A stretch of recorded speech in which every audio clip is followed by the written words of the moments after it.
자, 주님의 은혜가 함께 하시기를 기도드리겠습니다. 8월의 마지막 주일입니다. 지난 수요일이 처서였습니다.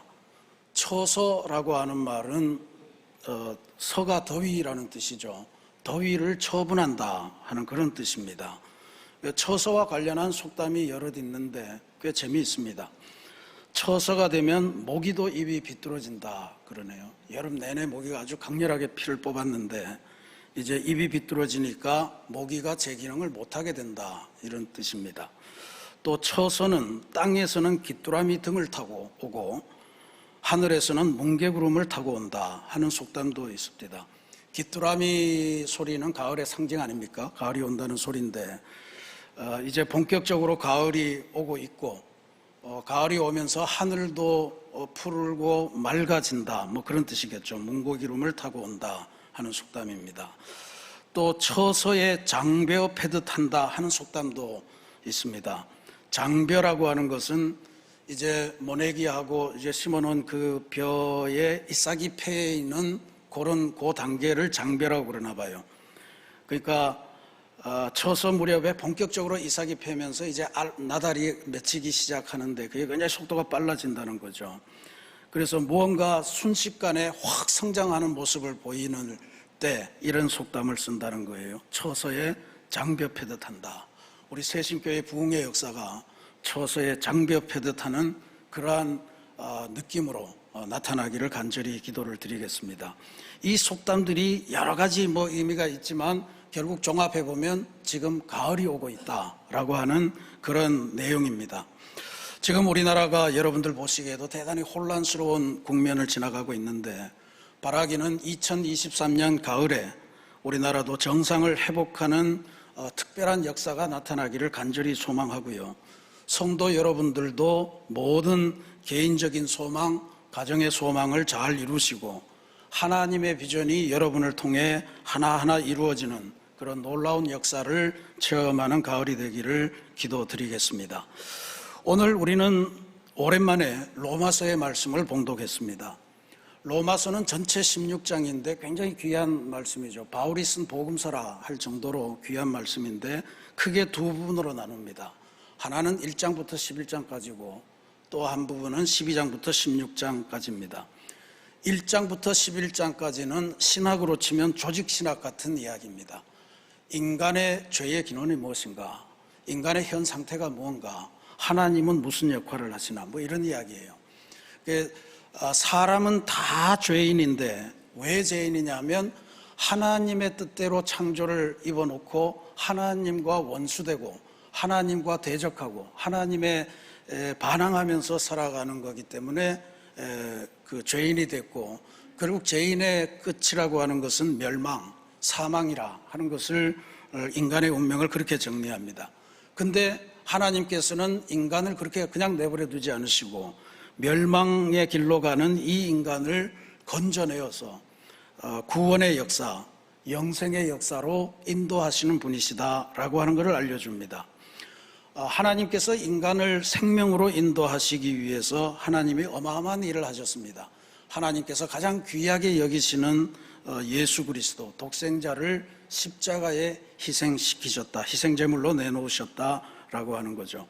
결국 죄인된 인간을 변화시켜서 하나님의 일을 감당하는 새로운 피조물로 바꾸셔서 합력해서 하나님의 선을 이루는 존재가 되게 하셨고, 그래서 결국 우리는 하나님의 도움으로 구원의 길로 접어들어서면서 이 세상의 어떤 권세도 이 세상의 어떤 힘도 우리를 그리스도 예수 안에 있는 하나님의 사랑에서 끊어낼 수 없는 존귀한 존재가 되었다라고 하는 그 설명이 1장부터 11장까지의 내용입니다. 12장부터는 근데 그렇게 구원의 길로 하나님이 인도하신 사람은 이 세계 안에서 어떻게 살아야 될 거냐라고 하는 사람의 실제로 살아가는 그리스도인의 삶의 모습, 윤리 이런 것들을 다루고 있습니다. 당시는 로마 제국이죠. 박해가 아주 심했던 그런 곳인데 로마 제국의 박해라고 하는 이 그늘진 세상에서 하나님께서 구원으로 인도하신 하나님의 백성들이 어떤 삶을 살아야 되느냐, 이걸 구체적으로 이야기합니다. 하나님과의 관계를 어떻게 맺고 살 거냐, 성도들하고 관계는 또 어떻게 맺을 거냐, 교회 바깥에 있는 사람들하고는 어떤 관계를 맺고 살아야 되냐, 또 국가라고 하는 것에 대해서는 우리가 어떤 입장을 취해야 되냐, 뭐 이런 이야기들을 상세하게 설명을 합니다. 오늘 우리가 봉독한 말씀은 12장 이후에 서술되는 그리스도인의 사회적인 삶, 그것의 첫 번째 부분입니다. 바울은 예수 그리스도의 은혜로 말미암아 의롭다함을 인정받은 우리 그리스도인들이 하나님께로부터 받은 특별한 고유한 은사가 있다. 그리고 그 고유한 은사를 공동체를 위해서, 하나님의 나라를 위해서 적극적으로 사용하는 게 중요하다, 이런 고민을 합니다. 그냥 교회를 왔다 갔다 하는 게 아니고 하나님께서 주신 은사가 있으니 그 은사를 적극적으로 활용하고 사용하고 섬기라, 이런 이야기예요. 오늘 말씀에서는 바울이 7가지 은사를 언급합니다. 우리에게 주신 은사가 7가지만은 아니겠죠. 그러나 대표적으로 아마 7가지를 든 것 같습니다. 7가지 들면 그것으로 전체를 커버할 수 있다, 이제 이런 유대적인 개념인 것 같아요. 어떤 거냐 하면 예언하는 일, 섬기는 일, 가르치는 일, 위로하는 일, 구제하는 일, 다스리는 일, 긍휼을 베푸는 일, 이런 은사를 각자 다양하게 주셨다, 이런 이야기예요. 그래서 그 은사를 어떻게 사용할, 가르치는 이는 가르치는 일로 뭐 성실함으로 뭐 즐거움으로 막 이야기하는데, 이 은사를 사용하는 기본적인 원칙을 바울이 3절에서 아주 분명하게 선언합니다. 이런 말씀이에요. 마땅히 생각할 그 이상의 생각을 품지 말고 오직 하나님께서 각 사람에게 나누어 주신 믿음의 분량대로 지혜롭게 생각하라 하는 것이 은사를 사용하는 원칙입니다. 여기에서 우리가 주목할 것은 2가지 대비되는 개념입니다. 하나는 그 이상의 생각이고 다른 하나는 믿음의 분량입니다. 그 이상의 생각, 이거는 그 선을 넘는 생각이죠. 그 선이 뭐냐 하면 하나님께서 우리 인간에게 허락하신 선입니다.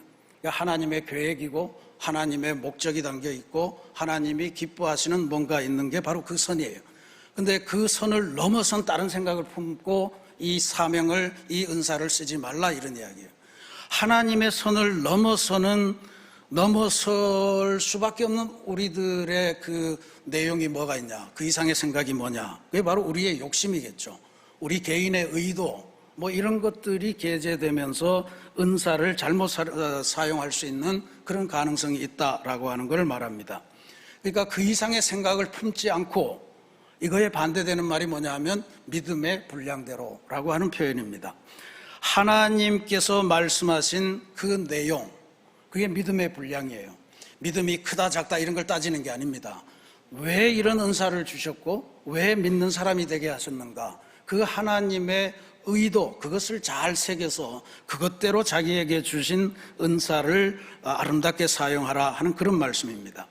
그러니까 교회라고 하는 것은 모든 성도들이 모여서 하나님을 예배하고 하나님을 섬기지만 기본적으로 나아가서는 하나님이 우리에게 특별한 목적을 갖고 주신 은사들, 여기에 7가지 외에도 다양한 은사들이 있겠지만 그 은사들을 하나님의 뜻대로 아주 성실하게 사용하는, 그것이 바로 교회 공동체라고, 그게 아름다운 교회의 전형이고, 바울이 지금 이 이야기를 하는 것은 로마 제국의 탄압과 박해가 아무리 극심해도 이런 공동체, 성도들이 하나님께로부터 받은 은사를 하나님의 뜻대로 사용하는 그런 교회가 되면 넉넉하게 승리할 수 있을 거다, 로마 제국의 박해를 이기고 승리할 수 있을 거다라고 하는 이 말씀을 전해주는 것이다, 이렇게 볼 수가 있습니다. 그런데 이런 공동체 혹은 이런 그리스도인들이 되기 위해서 바울은 진짜로 중요한 권면을 앞에 구절에서 설명을 하고 있습니다. 바로 12장 1절과 2절 말씀이에요. 진짜로 중요한 단어들과 표현들이 있으니까 오늘 우리가 조금 세심하게 살펴보도록 하겠습니다. 바울은 하나님의 은혜로 의롭다함을 인정받은 사람, 즉 구원의 길로 하나님께서 인도하신 사람들의 사회적인 삶의 핵심을 뭐라고 규정하냐면 예배하는 삶이다. 그렇게 규정합니다. 예배하는 삶. 1절 말씀에 이런 구절 우리가 잘 알죠. 너희 몸을 하나님이 기뻐하시는 거룩한 산 제물로 드리라. 이는 너희가 드릴 영적 예배니라. 그러니까 이 바울이 이야기하는 예배라고 하는 이것이 신앙생활의 핵심적인 기초다. 이렇게 알려주는 거예요. 실제로 예배는 모든 신앙생활의 핵심입니다. 삶에서 하나님을 예배하는 게 흔들리면 우리가 아무리 예수 믿는다고 해도 신앙생활의 기초가 다 흔들리는 거예요. 뿌리채 흔들립니다. 그래서 예배에 대한 성경적인 이해가 온전하지 않고 예배를 정말로 온전하게 드리지 않으면 예배는 드리는 것 같은데 예배를 드리는 모양은 같는데 예배를 통해서 주시는 하늘의 능력은 받지를 못해요. 그래서 경건의 모양은 있으나 경건의 능력은 없도다라고 하는 그런 탄식이 나오는 거예요. 그러니까 예배에 대해서 온전한 성경적인 이해를 갖고 예배를 정말로 하나님이 기뻐하시도록 온전하게 드리는 그와 같은 삶을 살아가지 않으면 예배자로서의 흉내는 내지만 결국 삶은 비신앙인 같은 그러한 삶과 거의 똑같아진다. 주일날 교회 왔다 갔다 하는 그 외에는 큰 차이를 발견하지 못한다. 이런 말씀으로도 해석할 수 있을 겁니다. 그렇게 본다면 오늘 말씀에서 바울이 의미하는 참다운 예배라고 하는 것이 뭐냐, 예배의 참 의미가 무엇이냐 하는 것을 우리가 세밀하게 살펴볼 필요가 있습니다. 여기서 제일로 중요하기도 하고 문제가 되는 표현은 영적 예배라고 하는 구절입니다. 이 영적 예배라고 하는 말을 들으면 우리가 예배를 드리는데 육신으로 뭘 하지 않고 영으로 뭔가 드리는 그런 차원이 있나 보다 이렇게 생각하기가 쉬운데 이게 성경에 나오는 영어 성경도 이런 spiritual worship 뭐 이렇게 써서 해석을 하는 데가 있는데 대표적인 잘못된 번역이다 그렇게 보입니다. 왜 이런 번역이 됐는지는 알 수 없지만 여기 이 영적인 예배의 헬라어 표현은 로기코스 라틀레이아라고 하는 표현이에요. 라틀레이아라고 하는 거가 영어로 예배를 표현할 때 뭐 리터지 이런 표현을 쓰거든요. 그 리터지의 이제 헬라어 근원이 되는 말이고 그건 큰 문제가 없습니다. 근데 문제는 로기코스라고 하는 말입니다. 이 로기코스는 로고스라고 하는 우리 성도님들도 잘 아시리라 믿습니다만 로고스라고 하는 단어에서 유래된 그런 단어입니다. 로고스라고 하는 게 요한복음에 보면 말씀이 육신이 되었다 할 때 그 말씀 이게 로고스입니다. 그러니까 아주 우주를 지배하거나 아니면 하나님의 분명한 말씀, 진리 뭐 이런 것들을 성경에서는 이야기하고요. 일반적으로 이것은 합리적인 혹은 이성적인 그런 내용을 담고 있습니다. 그래서 오늘 이 성경도 보면 영적 예배 앞에 가로 1번 있고 밑에 보면 합당한 이렇게 되어 있습니다. 그러니까 영적인이라고 하는 의미로 오해 살 수 있는 게 아니고 하나님으로부터 구원의 길로 인도된 사람들이 드려야 될 아주 적절한 예배, 딱 맞는 예배, 합당한 예배라고 하는 뜻이 바로 이 영적인 예배 이렇게 번역이 된 거예요. 그러니까 우리가 그냥 육신의 삶이 어떻든 내가 영으로 그냥 여기서 열광적으로 기도하고 찬송하고 이러는 예배를 의미하는 게 아닙니다. 구원받은 사람이 하나님 앞에 드려야 될 가장 합당한 예배, 하나님이 기뻐하시는 예배, 그걸 지금 이야기하는 거예요. 그러니까 이 예배를 이야기할 때 성도들이 그런 오해를 많이 하죠.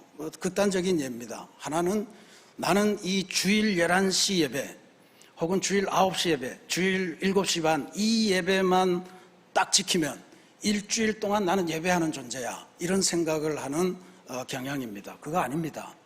바울이 이야기하는 예배는 너희 몸을 거룩한 산 제사로 드리라 이런 거거든요. 산 제물로 드리라. 그러니까 예배, 이 주일 예배와 더불어서 일주일간의 삶이 합해진 것, 그거를 예배라고 이야기를 하는 거예요. 그러니까 주일 예배만 지킨다고 나는 예배하는 사람이다 그렇게 자신할 수 있는 게 아닙니다.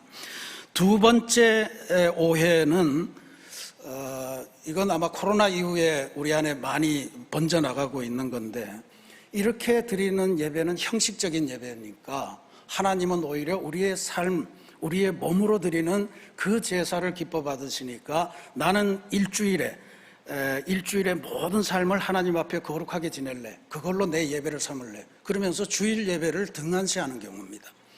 이거는 주일날 교회 오기를 싫어하는 사람들이 좋아하는 논리죠. 우리도 젊은 시절에 그런 이야기를 많이 했습니다만, 근데 예배라고 하는 거는요, 우리가 생각할 때 일주일 동안 세상에서 찌들고 상처받고 뭐 이렇게 여러 가지 힘들었던 거를 교회에 와서 딱 하나님이 위로해 주시고 싸매 주시고, 물론 그런 기능이 있습니다만 바꿔 생각해야 됩니다. 일주일의 시작은 월요일이 아니고요, 일주일의 시작은 주일이에요.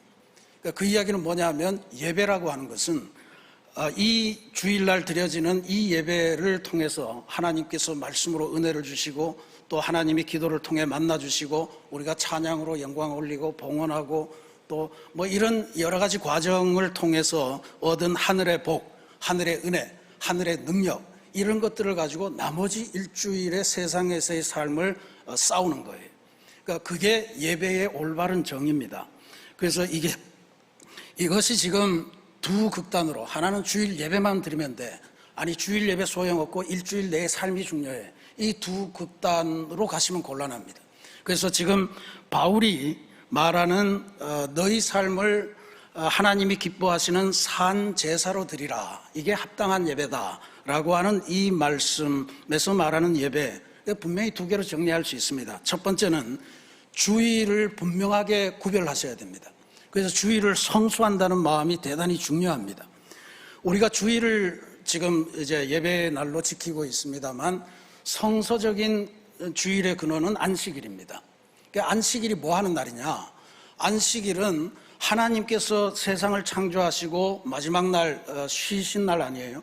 이게 세상에서 우리는 어차피 무엇을 먹을까, 무엇을 마실까, 무엇을 입을까 하면서 세상 속에서 우리가 살아갈 수밖에 없는데, 그 세상을 살아가다가 안식일이라고 하는 거는 세상의 논리를 접고 하나님 앞에 서서 우리의 인생은 하나님이 창조하신 인생이고 하나님을 영화롭게 하는 것을 목적으로 하는 인생, 그거에 집중하는 날이에요. 좀 과격한 말로 하면 세상에서 살아가던 생산과 소비, 이윤, 이런 것들로 살아가던 삶에 저항하는 거예요. 그것에 저항하면서 하나님 중심으로 다시 살아가겠습니다 라고 하는 것을 결단하는 것이 바로 주일 예배의 진정한 의미가 되는 겁니다. 안식일의 큰 거대한 기원을 말하면, 바로의 압제 아래서 노예살이를 하면서 뭐 고기 까마 옆에도 있었고 먹을 것도 배불리 먹고 채소도 풍요하게 먹었고 뭐 이러던 사람들이 있잖아요. 그 노예들이 하나님을 예배하기 위해서 강야로 뛰쳐나가서 탈출을 내서 거기서 하나님과 계약을 맺는 것, 이게 안식일의 시초가 되는 거다. 그러니까 예배하는 이 주일을 구별하는 것, 이게 대단히 소중합니다. 그러니까 여러분들의 주일을 절대로 범하지 마시기를 바라요. 그 다음에 두 번째로는 삶과 예배가 하나 되는 것이 진짜 예배다라고 하는 게 바울의 이야기입니다. 그런 의미에서 이 올바른 예배자가 갖추어야 될 요소, 이거를 지금 바울이 2절 말씀에서 아주 강력하게 권해요. 권하노니라고 하는 말은 제발 이렇게 해 주십시오, 이런 뜻입니다. 2절 말씀이 이런 겁니다. 너희는 이 세대를 본받지 말고 오직 마음을 새롭게 함으로 변화를 받아 하나님의 선하시고 기뻐하시고 온전하신 뜻이 무엇인지 분별하도록 하라. 온전한 예배자가 되기 위해서는 세 가지를 하라는 거예요. 첫 번째는 이 세대를 본받지 말아라. 두 번째, 마음이 변화를 받아서 완전히 새 사람으로 바뀌어라. 세 번째, 하나님의 뜻을 분별하면서 살아가라 라고 하는 세 가지 내용입니다. 이게 바울에게는 이 세대, 이게 대단히 중요한 이야기거든요. 이 세대 우리가 흔히 제너레이션, 세대 30년, 할아버지 세대, 할머니 이런 걸 이야기하는 게 아니에요. 이 세대라고 하는 거는 바울과 로마 그리스도인들, 초대교인들이 살아가는 그 세상의 풍조예요. 지금 바울은 어떤 세상을 살고 있냐면, 로마 제국 하에서 로마 황제가 그리스도다, 로마 황제를 예배하라 라고 하는 이런 세상 속을 살아가고 있거든요. 그걸 살아가야 삶이 편하고, 그걸 살아가야 배급도 나오고, 그걸 살아가야 사회적인 불이익을 당하지 않는 그런 세상을 살아가는 건데, 이 세대를 본받지 말라, 이렇게 단절을 이야기하는 거예요. 이 세대와 예수 그리스도 말미암아 새로 시작된 세대, 그게 지금 충돌을 하고 있는 거죠. 우리가 다양한 성경 번역이 있습니다만, 우리 한국 교인들도 대단히 좋아하는 성경 번역이 있습니다. 그냥 성경의 글자들을 번역한 게 아니고 성경의 의미를 쭉 쫓아서 현대인의 삶에 맞게 번역한 유명한 성경이 유진 피터슨이라고 하는 목사님이 쓴 메시지 성경이에요. 그걸 읽어보면 그냥 정말 우리 성경처럼 딱딱하지 않고 우리 시대에 적합한 말로 번역을 해요. 여러분들도 한번 구입해서 사보시기를 바라요. 근데 이 유진 피터슨이 자신의 메시지 성경을 번역하는 힌트를 얻고 그걸 위한 배움을 가졌던, 그게 모체가 되는 성경이 있는데 그게 필립스 성경이라고 하는 겁니다. J.B. 필립스라고 하는 사람이 번역한 건데, 그 성경은 오늘 로마서 12장 2절 말씀을 이렇게 번역합니다. 여러분을 둘러싸고 있는 세상의 틀에 억지로 맞추지 말고 하나님이 새로 만드시는 사람이 되어 마음의 태도를 전부 바꾸십시오. 그러면 하나님이 인정하는 선하고 완전한 뜻을 여러분은 실제로 입증하게 될 것입니다. 입증할 것입니다. 이렇게 번역해요. 다시 한번 읽어드립니다. 여러분을 둘러싸고 있는 세상의 틀에 억지로 맞추지 말고 하나님이 새로 만드시는 사람이 되어 마음의 태도를 전부 바꾸십시오. 그러면 하나님이 인정하는 선하고 완전한 뜻을 여러분은 실제로 입증할 것입니다. 오늘 우리가 살아가는 세상은요, 이 그리스도인의 가치관을 갖고 살아가도록 그렇게 내버려 두지를 않습니다. 세상의 가치관이 있어서 이것대로 살아가, 세상의 시류대로 편승해서 사는 게 제일 요령 있는 삶이야 하는 것을 끊임없이 강요도 하고 유혹도 하는 그런 세상입니다. 그러니까 바울의 이 세대를 본받지 말라고 하는 것은 그렇게 유혹하고 강압해오는 그 세상의 틀에 우리들을 끼워 맞추지 말아라. 이 필립스 성경의 영어 원어를 보면 스퀴즈라고 하는 단어를 써요. 쥐어짜서 세상의 틀에 맞춰서 사느라고 그렇게 고민할 필요가 없다. 하나님의 틀에 맞춰라 라고 하는 그러한 권면을 하고 있는 겁니다. 그래서 세상의 틀이 우리들을 가두지 못하도록, 세상의 틀에 우리가 갇히지 않도록 그렇게 하려면 우리가 뭘 해야 되냐 하면 하나님께서 만드시는 새로운 사람이 되고, 그리고 우리 마음에 있는 모든 생각을 완전히 여기 뭐라 그래? 전부 바꾸는 그런 변화를 이야기하는 거예요. 그래서 마음을 새롭게 함으로 변화를 받아라고 할 때 이 변화는 그런 의미에서 보면 굉장히 약한 단어입니다. 우리 말에서 이걸 제대로 한다 그러면 변화보다도 한 걸음 더 나아간 변혁, 이런 말을 써야만 아마 이 바울의 의미를 제대로 번역할 수 있는 그런 내용이 될 것 같습니다. 그러니까 하나님의 기뻐하시고 온전하시고 또 선하신 뜻을 제대로 분별하기 위해서는 우리 생각을 바꾸지 않으면, 우리의 마음을 통째로 하나님이 원하시는 대로 바꾸지 않으면 안 되는 것이고, 그걸 위한 1차 과제는 이 세대, 하나님을 고백하지 않고 또 엉뚱한 세력을 그리스도로 고백하는 이 세대의 풍조에 절대로 빠지지 마라. 그 틀에 갇히지 마라. 그것을 본받지 마라 라고 하는 이것을 이루어야 된다는 것입니다. 사랑하는 우리 새신교회 성도 여러분, 오늘 우리 새신교회 성도들이 전부 다 바울이 권면하는 대로 하나님의 기뻐하시고 선하시고 온전하신 뜻을 제대로 분별하면서 이 세상의 풍조를 따르지 않고 하나님의 위대한 역사를 만들어가는, 그래서 어떠한 탄압에도 굴하지 않고 로마 제국 같은 제국의 질서를 이기고 승리하는 그런 아름다운 성도들, 아름다운 신앙 공동체가 되기를 간절히 기도드리겠습니다. 오늘부터 우리는 창조절을 시작을 합니다. 창조절이라고 하는 것이 잘 지켜지지 않는데 교회력을 보면 예수님과 관련한 절기가 많아요. 강림절, 예수님의 오심을 준비하죠. 성탄절, 오시는 거죠. 그 다음에 성탄절 이후에 주현절, 주님이 이제 공생애를 시작하시는 겁니다. 그리고 나서 사순절, 고난받은 절기, 그리고 부활절, 여기까지가 전부 다 성자 예수님의 절기예요. 그 다음에 그게 부활절 끝나고 나면 뭐가 되냐면 이제 성령 강림절이 오는데, 보통의 교회력은 성령 강림절이 26주나 돼요. 1년의 반입니다. 그래서 많은 사람들이 성령 강림절이 너무 길기도 하고, 왜 성자와 성령의 역사를 기리는 절기는 있는데 성부 하나님을 묵상하는 절기는 없냐. 그래서 성령 강림절을 반으로 뚝 잘라서, 오늘이 딱 절반입니다. 성령 강림은 13주. 그래서 나머지 13주를 이제 그 성부 하나님의 창조의 은혜, 창조의 역사를 묵상하는 창조절이라고 하는 이름으로 지킵니다. 우리가 이 창조절을 들어가면서 나를 창조하신 하나님, 우리 가정을 창조하신 하나님, 우리의 사회적인 삶을 창조하신 하나님, 이 나라를 창조하신 하나님, 이 세계를 창조하신 하나님, 그 은혜를 묵상하고 기억하는 게 중요합니다. 근데 이 창조절을 준비하는 지난 주간에 우리는 너무너무 끔찍한 일을 경험을 했습니다. 2023년 8월 24일, 온 세계가 기억할 날일 거예요. 오후 1시경에 일본 정부가 끝끝내 후쿠시마 원전 폭발 사고에서 발생한 핵오염 쓰레기를 다 모아서 그거를 태평양 바다에 방류를 시작했다 하는 소식을 들었습니다.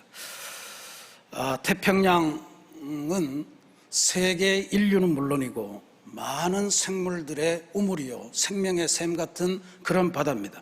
우리가 지금 찬송했습니다만 망망한 바다, 하나님이 창조하신 귀한 바다예요. 근데 그 우물에 핵오염 쓰레기를 부었다. 하나님의 창조 세계에 정면으로 도전하고 하나님의 창조 세계를 파괴하는 어마어마한 인류 차원의 죄악을 일본 정부가 다시 범한 겁니다.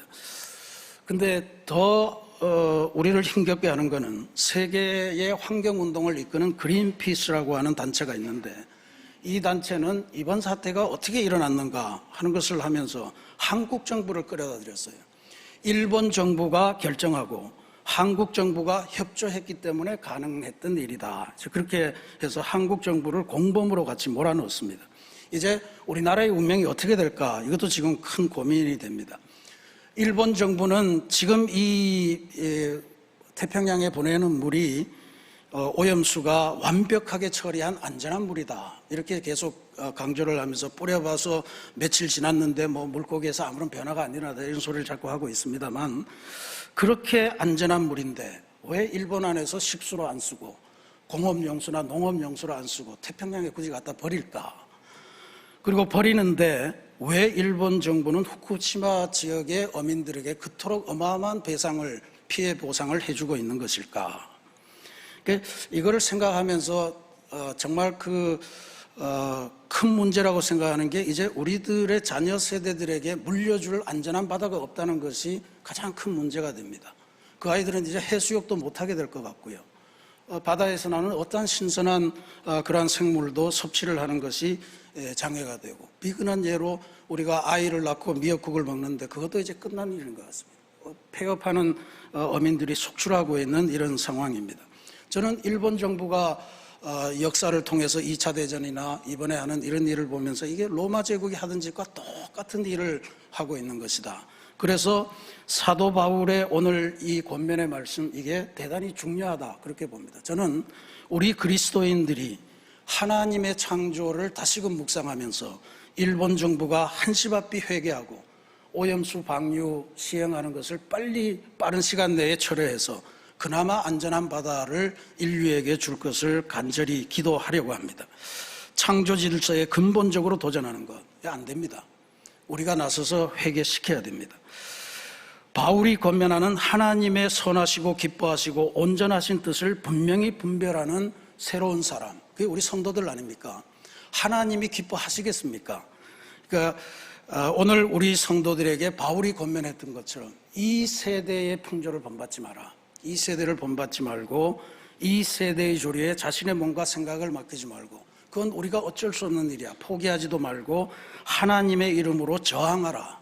하나님의 이름을 더 세워라. 하나님의 창조 질서를 회복하라고 권면하는 이 말씀을 귀담아 들어야 될 줄로 믿습니다. 이게 지금 이 시기에 하나님이 기뻐하시는 거룩한 산 제사요, 우리가 하나님께 올릴 가장 적절한 예배라고 바울이 선언하는 것을 우리가 기억해야 할 줄로 믿습니다.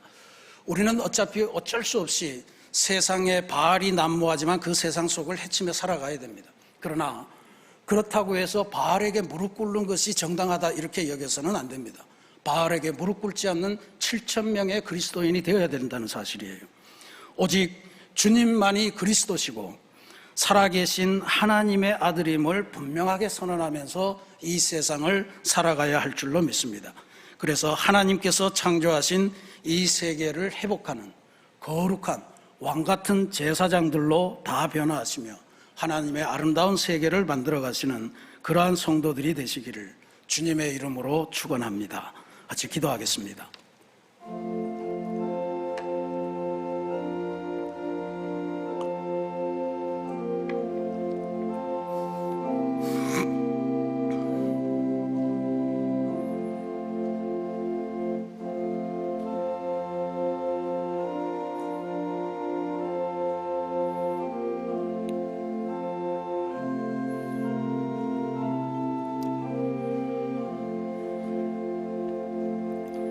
사랑의 하나님, 우리를 하나님께서 구원받을 자로 택하셔서 하나님께 참다운 예배를 드리는 귀한 인생으로 삼아주심을 감사드립니다.